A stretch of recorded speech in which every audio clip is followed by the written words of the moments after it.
seen troops amassing at every border crossing. No surprise. I may have more for you.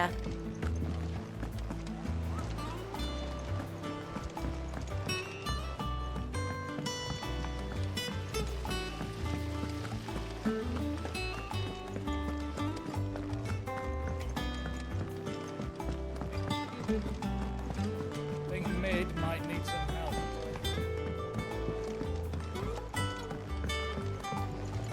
If I don't come up with something soon. You'll be pleased to hear that Blackthorn started work on the plating. Excellent. 1 down, 2 to go. So, what's next? The helm, of course. For this, we'll be repurposing fallen scrap. Salvage from the ruins? I thought that material was all but impossible to work. Ah, but we don't have to. I'm sorry. Just so happens there's one particular ruin that's broken into exactly the right shape and size pieces for what we need. What's the name back there? I'll give you all the details. What's her name? Right.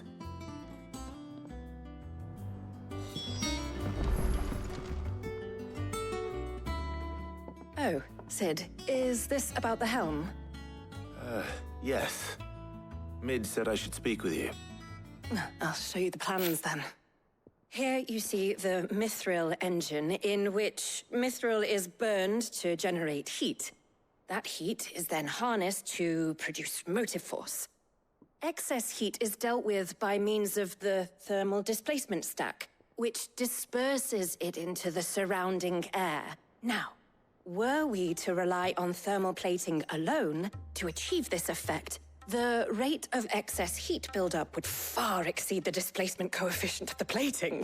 In other words, the reactor would overheat and eventually explode. This is where the helm comes in.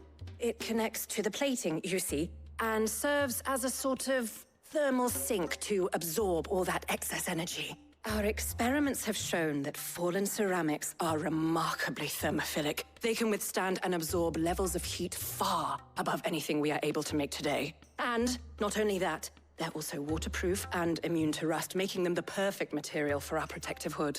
Why, if sea or rainwater were to enter the reactor proper, it would vaporize instantly. The forces produced would tear the ship from stern to... You can stop there.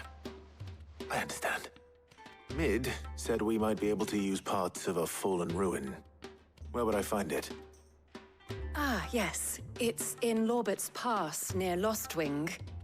The thing is, well, I probably should have arranged to have the pieces we need brought here sooner. You see, a certain unwanted visitor has taken up residence there. It's no longer a matter of just walking in and taking them. It's, going to be considerably more dangerous than that. I see. Then I suppose I'd better deal with this unwanted visitor for you. Would that help? Oh, very much. Thank you, Sid. I'll gather my team and head there right away. We'll meet you outside the ruins.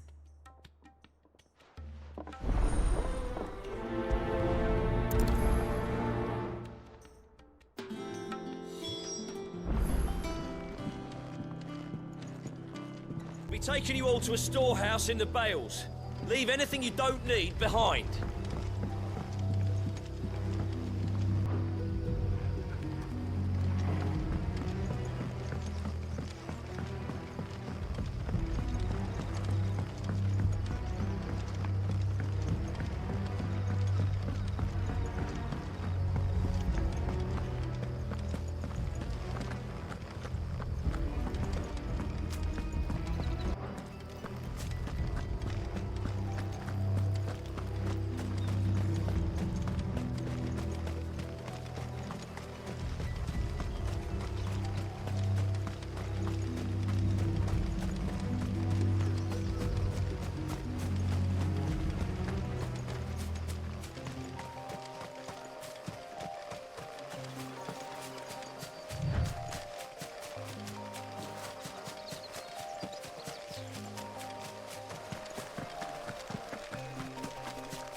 you are, Sid. Thanks so much for coming. The, ruins are just over there, as is the creature I told you about, I'd imagine. Would you mind? Of course. I'll be right back.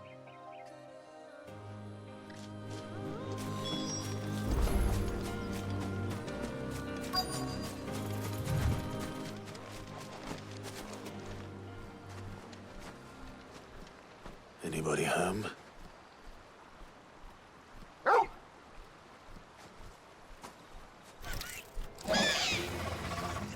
This must be our unwanted visitor. Time to go.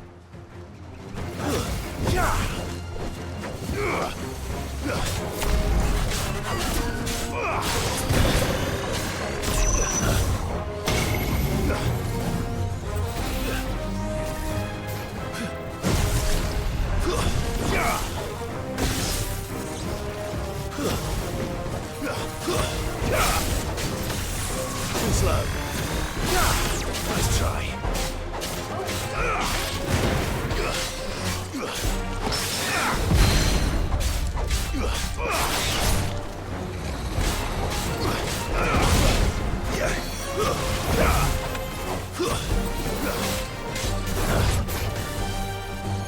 Nice try.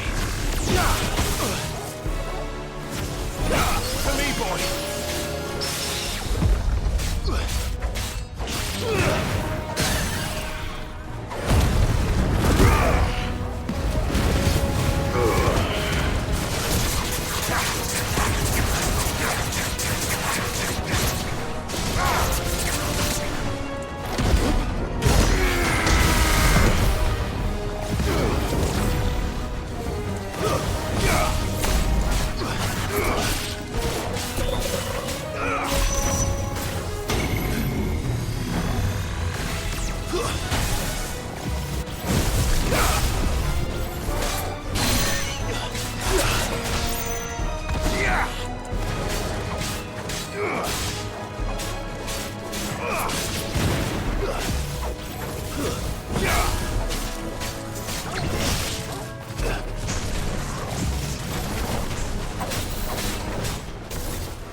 The things I do for you, Mid. Sid! Oh, thank goodness you're safe. You shouldn't have any trouble now.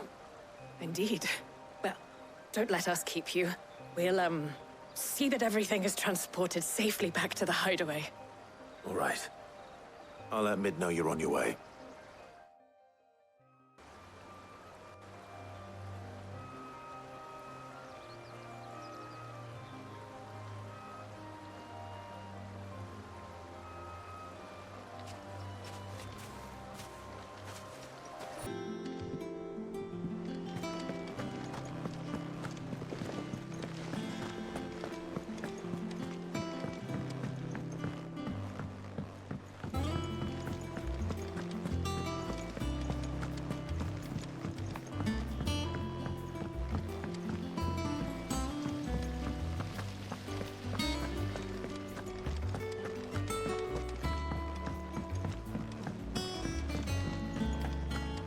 Mid might need some help. If I don't come up with something soon. Mid. Helena has recovered the material for the helm. She'll be along shortly. Excellent. Another job well done. And just one remaining. Right. Right, the shielding. This one's a bit of a bugger. How so? The plating's enough to stop the engines going pop, but those things will still be spitting out enough fire to set the rest of the ship ablaze. Which is why you need proper shielding. A prison for the dragon's breath that's blazing away inside. I thought a triple thick layer of tempered steel might do it. Or more of the stuff that the Fallen use, but they'd both be too heavy. The helm and the plating are bulky enough as it is. Add any more weight and the whole ship would be at the bottom of the briny before we'd even started. I need something light. But I've racked my brains and I just can't think what would do it. Well, if I were in need of obscure knowledge, I know whose counsel I would seek. Harpocrates. Tomes? Yeah, well, I'd thought of that, obviously. I've got all the details written down here. Can you take this to him, see what he makes of it? Right away.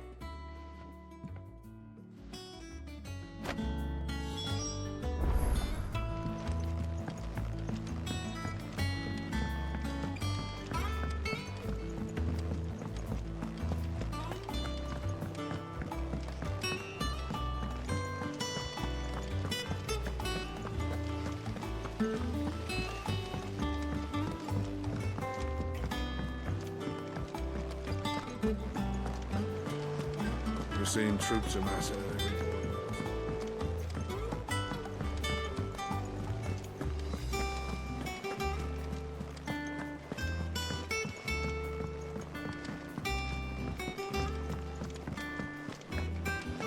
Thanks to Sid.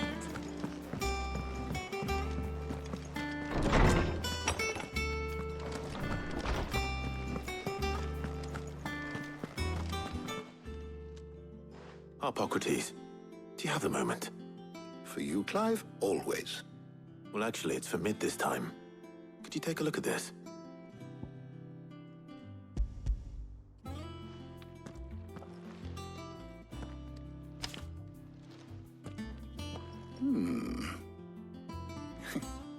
Shielding for a mithril engine? Whatever will that girl think of next? And what are these notes around the edges? She has some specific requirements for the materials. The shielding needs to be able to resist extreme heat on the inside, and yet remain cool enough on the outside not to set the ship alight, while also being light enough not to sink it. As you can imagine, she's struggling to find anything that meets her needs. I see. I wondered if you might know of a solution, or if you might be able to search the records for one. Perhaps it is not a different material she requires, but a different approach. What do you mean? Consider the lake we have made our home. Its blighted waters eat away far more quickly than fresh water or even brine, at timber and steel alike. And yet, we have made a home here from those very materials nonetheless. We have. But Bardolph must varnish every board twice over to keep it from rotting. And Obelus complains that without a constant supply of pitch. I see. Early Gregorian histories speak of a preparation known as moon dew. It is said to be able to resist even the most ferocious flames. Before the dragoons tamed the worms and wyverns of the realm, nobles would daub their castle walls with it in order to guard against dragonfire. So if we could recreate it... It might be applied to some material or other in order to provide the protection Mid requires. As to how best to apply it and to what material, perhaps Bardolph and Obelus might be of assistance. I shall speak to them and see what wisdom they might have to offer. If you would be so kind as to procure the necessary ingredients, I shall discuss the specifics of how it might be most effectively put to use with our two friends. The knowledge of the past may yet prove useful to we of the modern era. Thank you, Harpocrates. And since you're asking others to help you, perhaps I should too.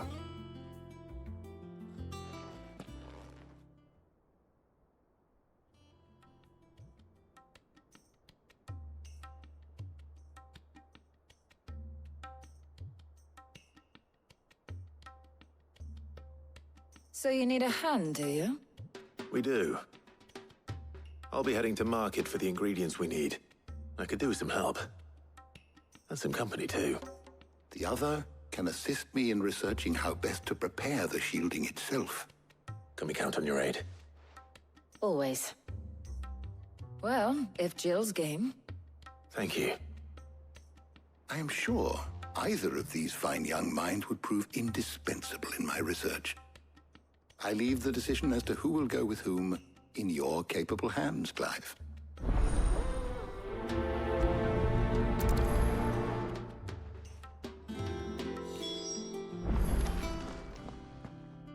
So, Clive, have you made your decision?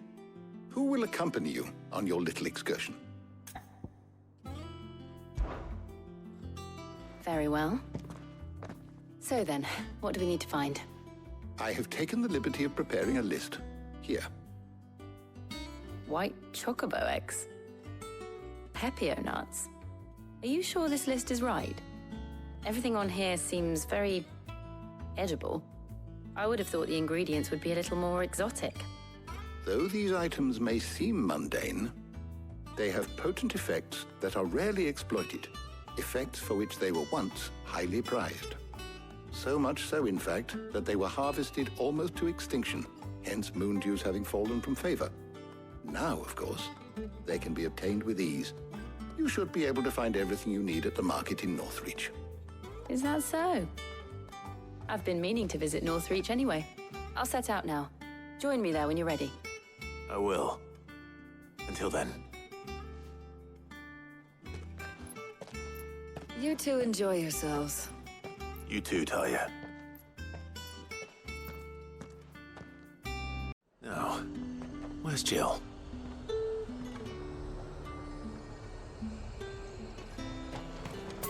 There's talk that the glass gate flood has finally spread to the world. Keep them pilchards nice and chilled.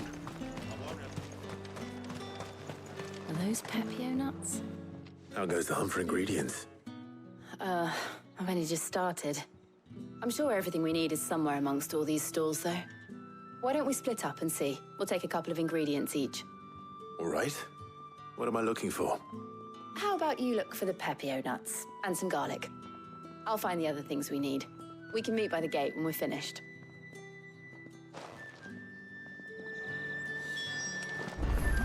Up! You'll not find a bruised pippin.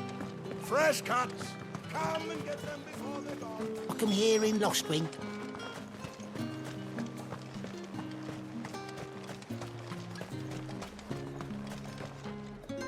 That's everything. Let's see how Jill's getting on.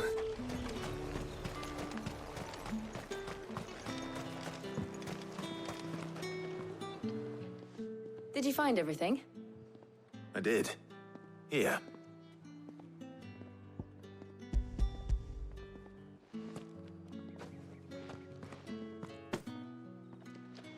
Garlic and Pepio nuts. Perfect.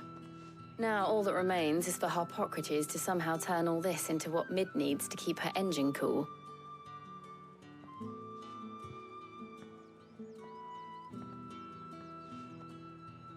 But before we head back, would you walk with me a while?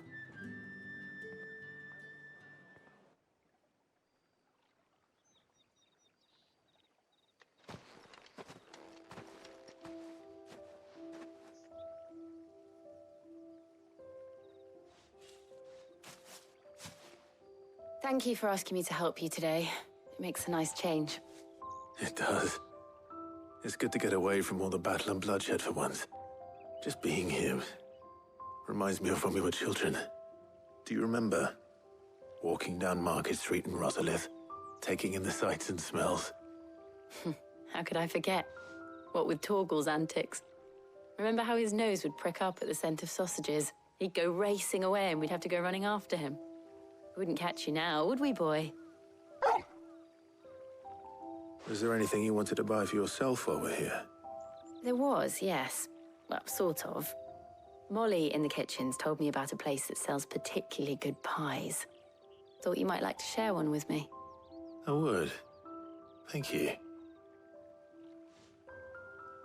And I saw some bread.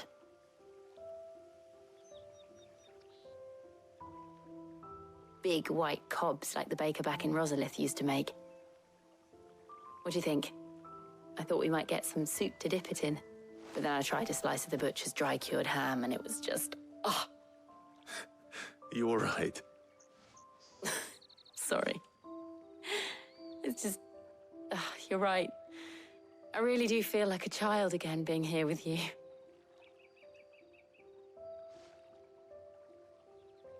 Clive. Is it wrong of me to enjoy this?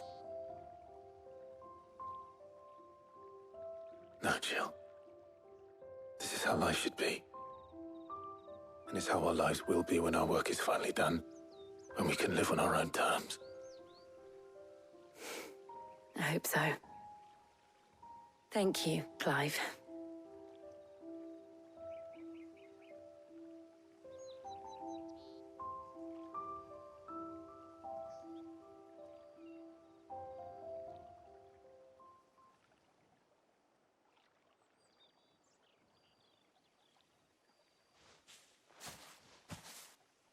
Well, I suppose we better be getting back. I need to give these ingredients to Harpocrates and Talia. I'll see you at the hideaway.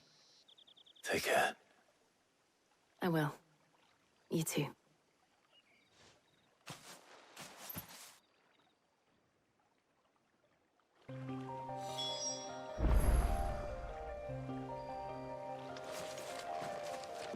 I wonder how Harpocrates is getting on with the moon dew.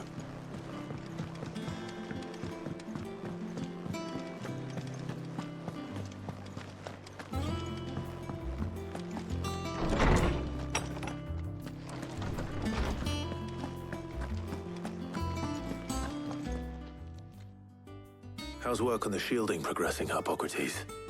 Well, very well indeed. And thanks in no small part to your kind assistance. I was just explaining to Talia how we might best go about preparing the moon dew.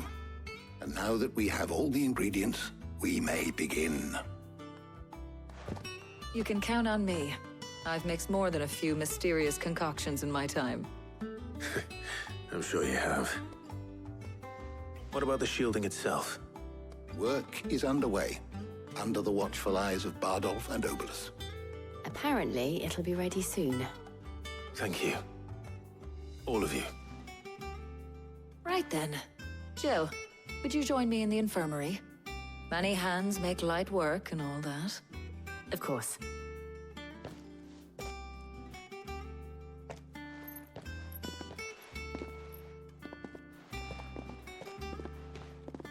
Oh, and Clive, thank you.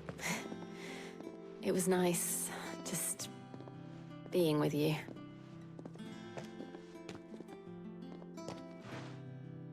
It appears our work here is almost at an end. A shame. I was enjoying playing the man of action for once. When both the shielding and the moon dew are ready, it will merely be a matter of applying the one to the other. Followed by a rigorous process of testing and retesting, of course. Perhaps someone ought to warn young Mid of that. Leave it to me. Thank you, Harpocrates.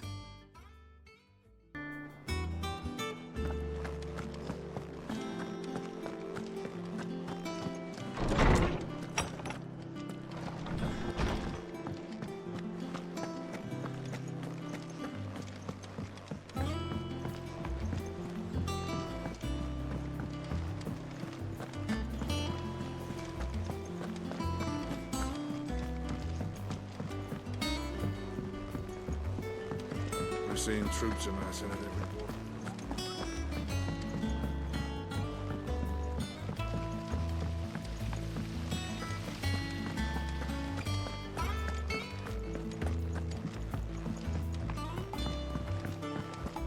I think Mid might need some help.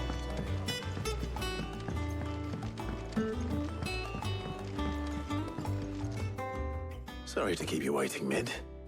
But you'll be pleased to know that work on the shielding is underway. You found something for it? In a manner of speaking, Harpocrates knew of a substance that's highly resistant to heat. A coating that should provide the protection you need. He's supervising the construction and testing of the shielding as we speak. Brilliant! I knew you wouldn't let me down. Don't thank me. I'm just the errand boy. Right then, better start working out how to bolt all these bits together. To the Black Hammer!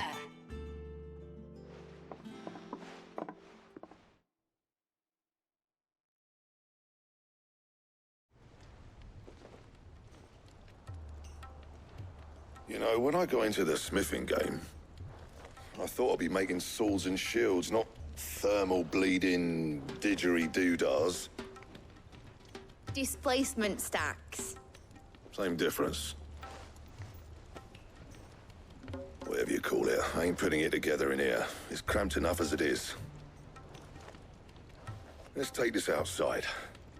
Mid, you get all the parts lined up on the deck. I'll take care of the rest. On my way. Oh, and bring me the biggest hammer you can find. This is gonna require some precision walloping.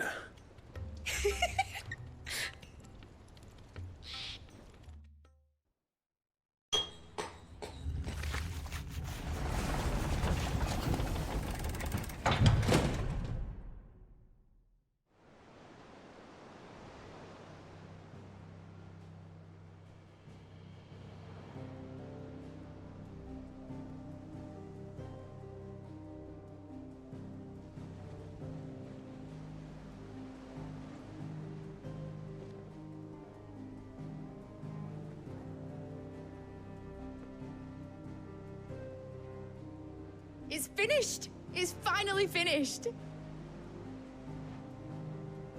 Thank fuck for that. I'll be feeling my hammer arm for weeks. Thank you, Clive, Blackthorn, everyone. That's one down and just 3 more to go. I'm sorry. Oh, didn't I tell you? The Enterprise has 4 mithril engines, and we'll be needing a displacement stack for each. You don't mean... Don't worry. Now they've got a finished one to work off. My gang in Canva can build the rest. Good luck to them, I say.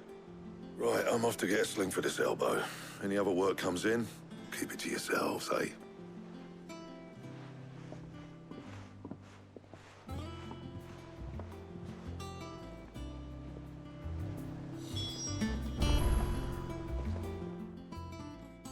What's the matter? Nothing. Just daydreaming. Thinking about the Enterprise sailing off over the horizon to shores unknown. Searching for a land untouched by the Blight. Just like me and my dad planned. So if the worst came to the worst and every scrap of soil in the Twins turned black, we might still have a chance. That's what she was meant to be. You see, one last chance just in case we needed it. But now she's so close to being finished, I've realized I don't want her to be that. I don't want her to be just a lifeboat for us to cling to if things get desperate. I want people to sail aboard her by choice, not from the lack of it. In a world where we're not just trying to survive, but where we can actually live. I'm working on that. And I'll do everything I can to get you what you want. Don't you always? All right. My mind's made up.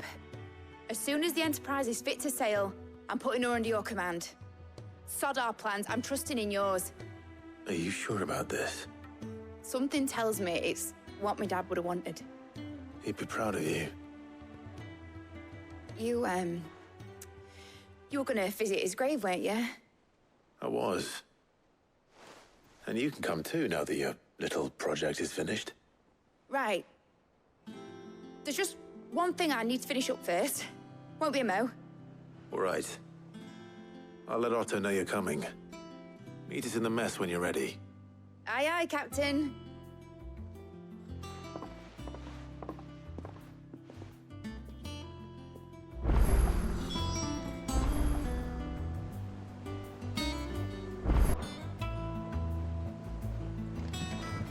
Ned told me she was building a ship.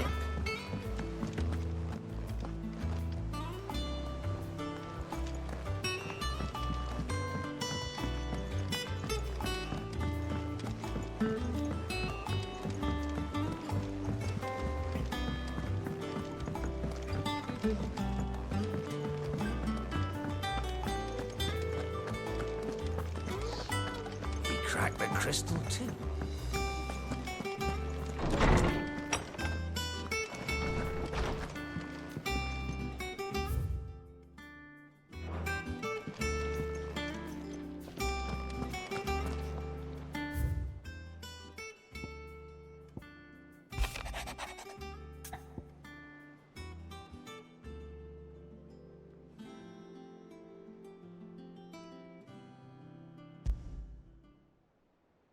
Trouble with the ledgers.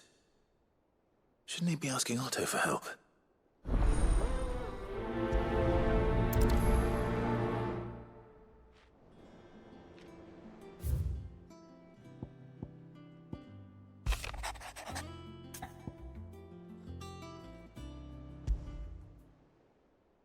What could be wrong with Torgor? He seemed well enough when I last saw him.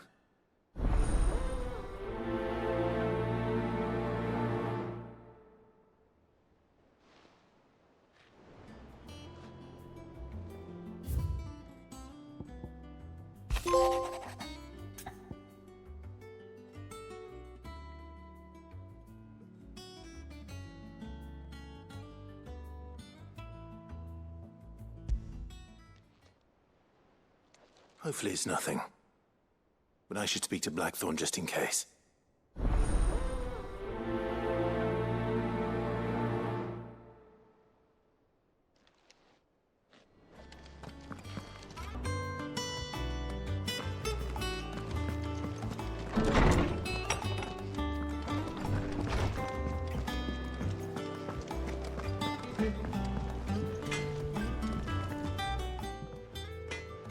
Blackthorn, do you have a moment?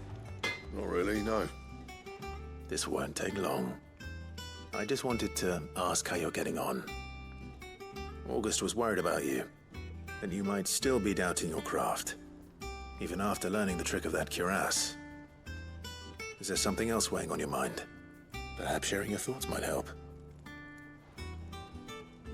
That bastard's like a dog with a bone. Still, you've got a keen eye, I'll give him that. He's just, well, Karen showed me something. Something I've never seen before. And that was? A sword. An odd-looking thing with a single-edged blade. The metal itself wasn't anything to write home about, but fuck me, the edge on it. You could slice a man clean in two with a weapon like that, and he'd be halfway home before he even realised he'd been cut. So that's what's troubling you? No. Not troubling me exactly. More distracting. Can't stop thinking, how do you get an edge that sharp? It's driving me mad. And if you knew how to do it, we could arm the curse breakers with even better blades. That's about the size of it, yeah. I'll see what I can find out.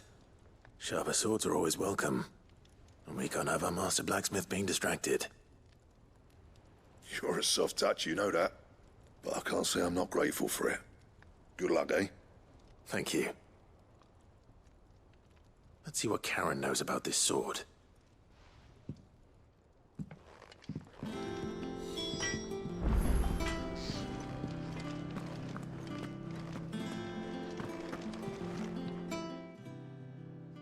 I got your note. You think something's wrong with Torgor? So you can read. Congratulations. But I didn't say I were wrong with him. I said something weren't right. He's not been eating me treats. He used to love cracking the bones from Molly's boiled brown, but now he won't so much as look at them. Didn't like him. Which is why I'm of a mind that his mind's on something else. You've not been working him too hard, have you? No harder than usual. Is that it, boy? Do you need a rest? What was it you said he was? A frost wolf? That's what the lawsman seems to think. Then maybe this all has something to do with whatever it is that's woken inside him. I suppose things have been different since Rosalith. Perhaps Hippocrates knows something. Instead of everything, you mean? Perhaps.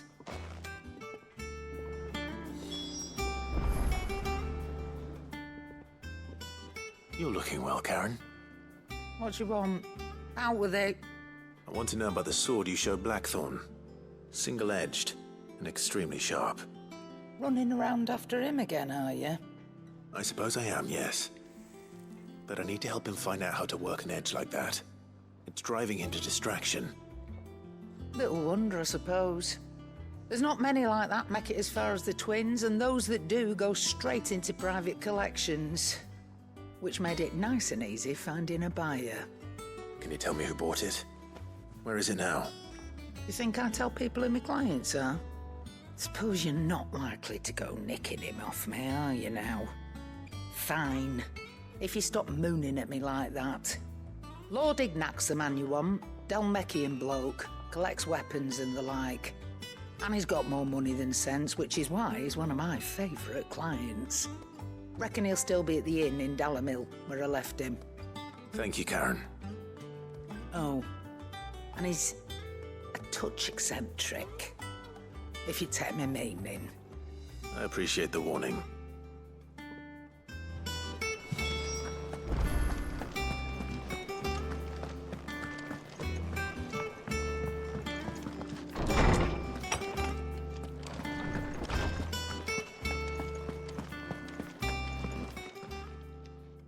Lawsman, I need to ask you about Torgal. Something's not right with him. He isn't ill, is he? I don't think so. But according to Lady Karen, he seems to have lost his appetite, which is certainly a new development. She says he's hardly been touching his bones of late, and she believes it may have something to do with what happened at Rosalith Castle. I rather think she might be right, though not about his appetite. All canids are instinctively inclined to crack open bones for the rich marrow that resides within, and I see no reason why a frostwolf should be any different. Accordingly, I suspect it is not a lack of appetite that afflicts Torgal, but a surfeit of it. If we assume that his newfound magics require additional nourishment to sustain, it may well be that the bones Lady Karen is accustomed to providing are no longer sufficient. Frostwolves, after all, habitually prey upon far larger animals, whose bones may yield altogether different nutrients. As to where one might find a suitable substitute, some antelopes that graze the meadows of eastern Rosaria have been known to grow to a size more than double that of their lesser cousins. I don't recall ever seeing any that large. And little wonder. The oldest and largest such creatures rarely leave the safety of the highlands for fear of predators. The last elder antelope sighting I recall hearing about took place near Cressida, and that was long before the village was abandoned. Even so, it seems like a good place to start. Good hunting, Clive.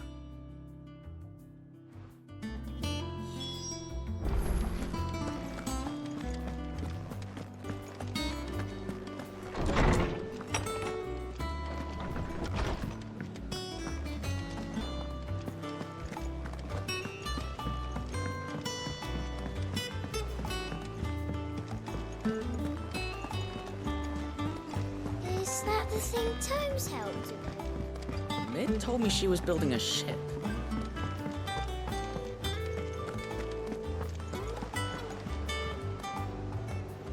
Clive, did you get my letter? That's why I'm here. Shh.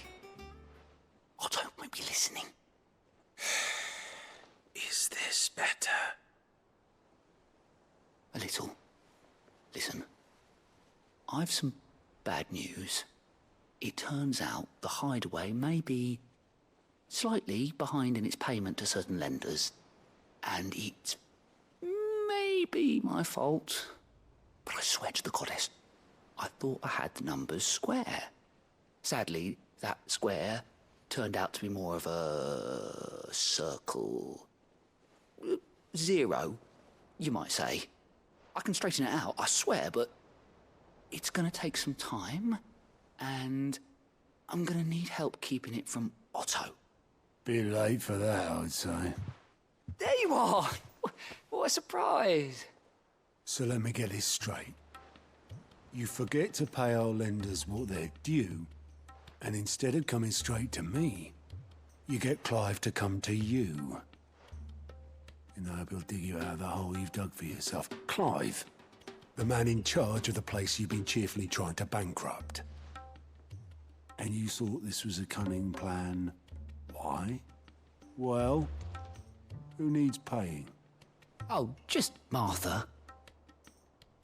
And the dame. And, well, Lady Karen. But only 500 talents. We owe 3 of our most trusted friends 5 million gil. Each. 5 million each. They lent us the bulk of the money we used to rebuild the hideaway, you see, and, well, I must have made some sort of oversight. Those ledgers were my responsibility, and it was my decision to entrust them to you. This is my fault. Do we have that much to hand? I can always ask my uncle. No, we don't.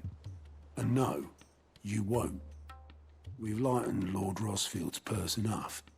After the king's ransom we had off him, he deserves better than to see our begging bowl. Besides, we'll need to learn to stand on our own if we're gonna make this work. All right. But that doesn't mean you have to shoulder the burden yourself.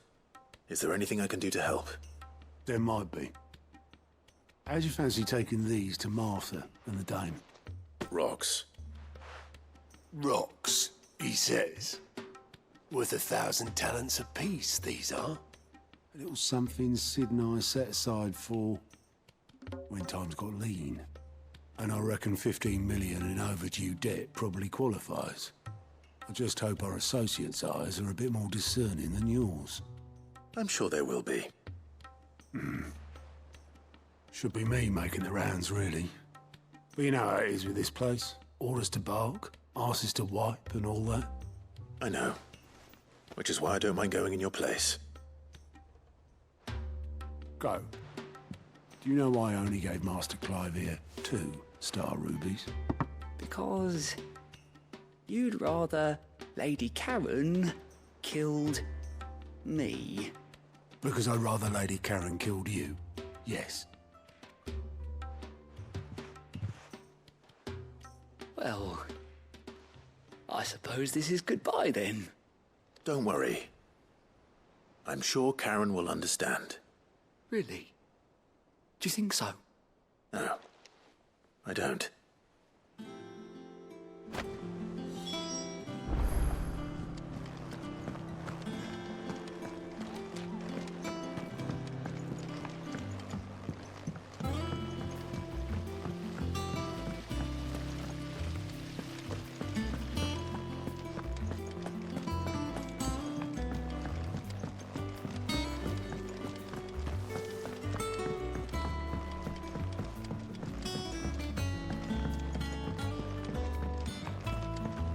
Well, that's it. Here, Sid. Reckon you might be just the man to help me out of a bit of bother, if you've a mind to. Let's hear it. Well, it's about this alembic the chief's got me making. Lovely bit of kit it is. Bunging a solution you want splitting, and it will separate it out, just like that. Problem is, it won't always get rid of all the impurities. And with some of the stuff we need it for, that ain't good enough. Which is why I've been looking for something to filter the liquid we'll be cooking off. And that's where I was hoping you could help me out.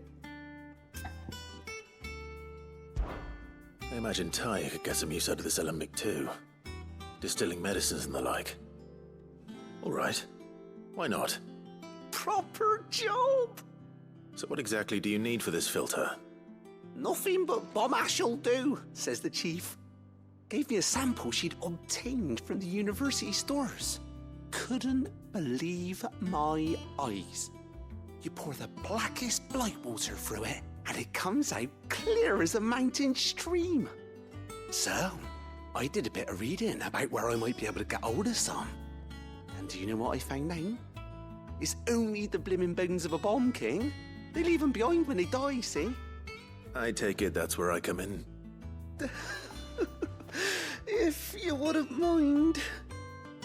I saw a billet on the hunt board for one just the other day. Would have gone myself, but, well, fighting dirty great balls of flame ain't exactly my forte. You, on the other hand... All right. I'll see what I can do. Thank you kindly. And a good hunting, eh?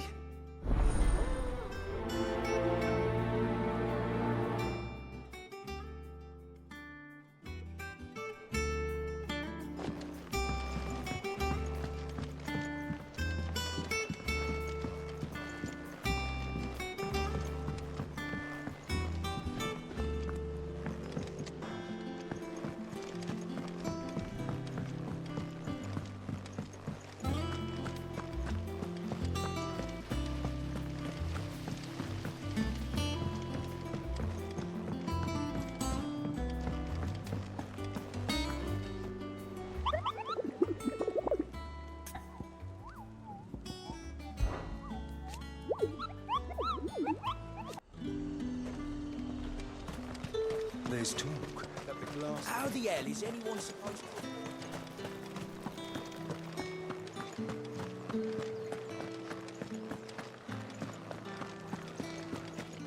Did you hear? The gates to heaven. I want to see you again. What am I going to do without sweet water and oil of talc? Milady, I come bearing gifts. Gifts? Whatever is the occasion.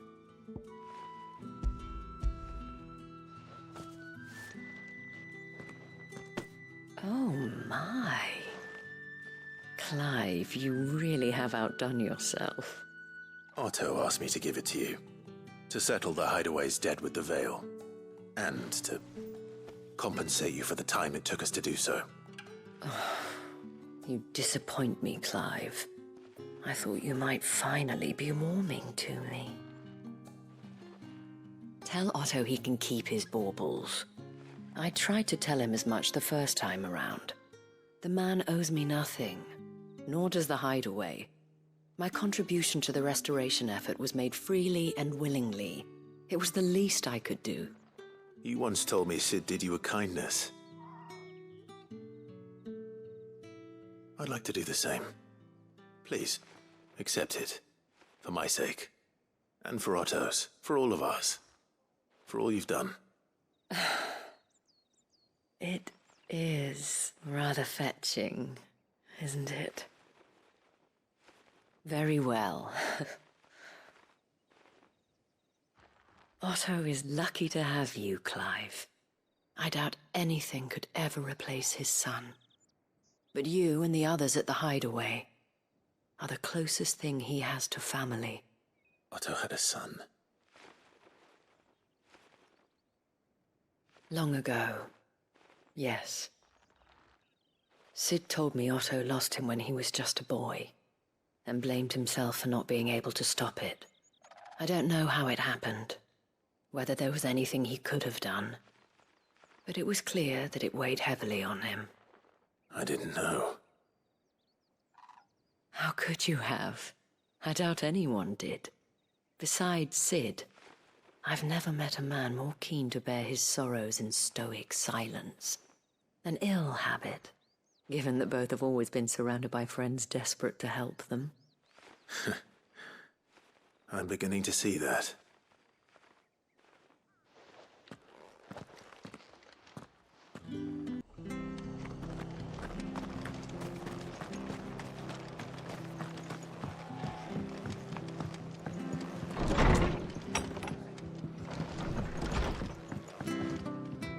Clive, we weren't expecting you. I wasn't expecting to be here, but it seems we still owe you a considerable amount of coin for your help with our rebuilding efforts.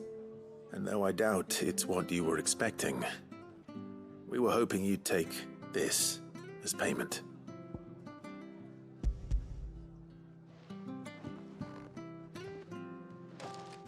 A star ruby? I can't accept this. It's worth at least twice what you owe me. More if you can find yourself the right buyer. Think of the difference as interest. Interest? If word got out I charged that much, no one would ever borrow from me again. Anyway, why are you the one here asking me about this? I'd have expected Otto. Bit much sending the Lord Marquis out to settle your debts, isn't it? The old goat working himself to death again? Something like that. Most days I think he's the only reason the Hideaway's still standing. Same as always, eh? Back when the place was nothing but a twinkle in the eye of a recently retired Lord Commander, word is he was the first one Sid reached out to. Probably knew that without his strong arm and level head, the idea would never get off the ground. Sid may have been the face of the Hideaway, but Otto's always been the backbone. And when Sid passed away, we were all worried that would be the end of it. That Otto would just give up. His death was hard on everyone. But it must have hit Otto hardest of all. But he didn't give up, did he? Quite the opposite, in fact. If I recall, he was the one who nominated you as Sid's replacement, and rallied the rest around you. I reckon what he saw in Sid, he saw in you too. And don't we all? Doesn't hurt that you're half as stubborn and twice as handsome, neither. That, and you keep good company. I suppose I do.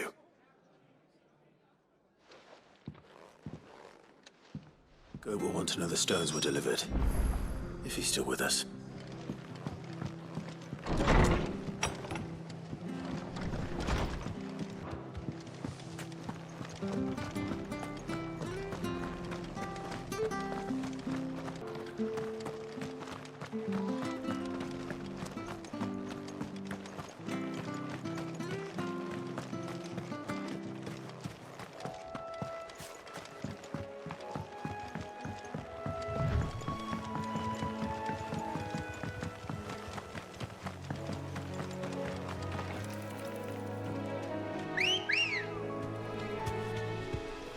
Ready, go?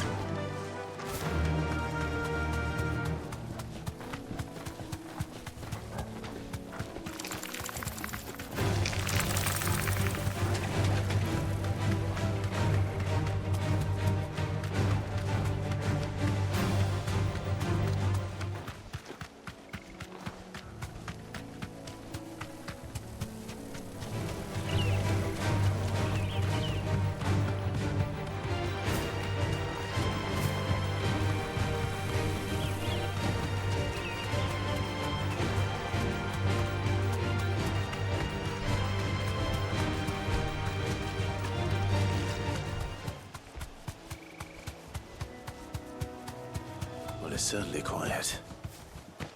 If I were a giant antelope, it would seem like just the place.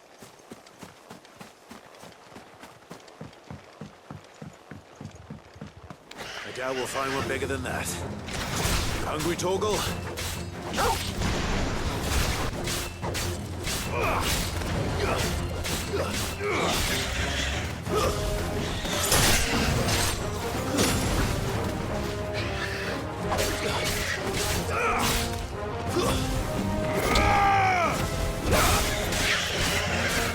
Let's try.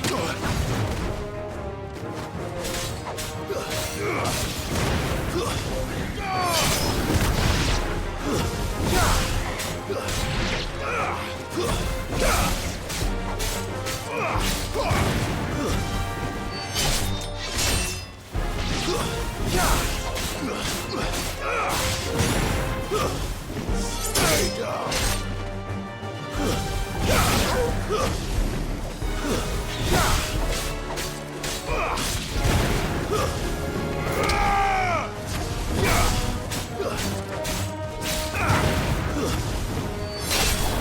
Farewell. Now.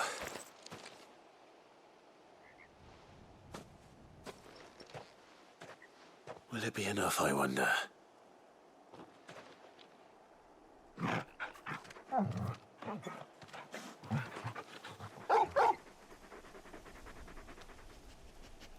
I say that answers my question.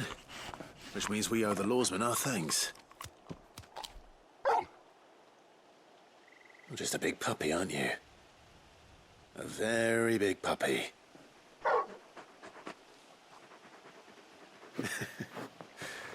You do know you can take that with you, Torgal.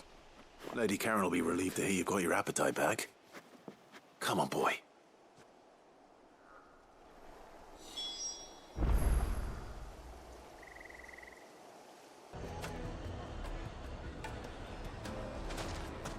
People take notice of wealthy men. Shouldn't be too hard to track down Karen's collector. Gone. The whole mother crystal gone. What are we gonna do? Calm yourself.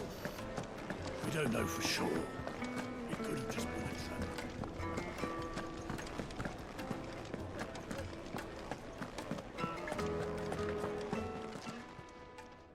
My reputation will be ruined! Ruined! Calm yourself, Lord Ignac, I beg of you, before you do yourself a mischief. Pardon the intrusion, but... Out! Get out! I paid for these rooms so I wouldn't be disturbed. Leave me be! Please, allow me to apologize. His lordship is going through a difficult time, and he's never been fond of guests arriving unannounced.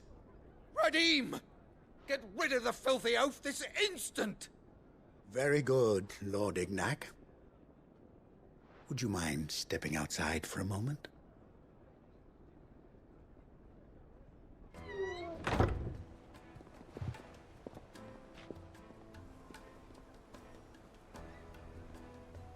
I'm sorry if I've caused you any trouble.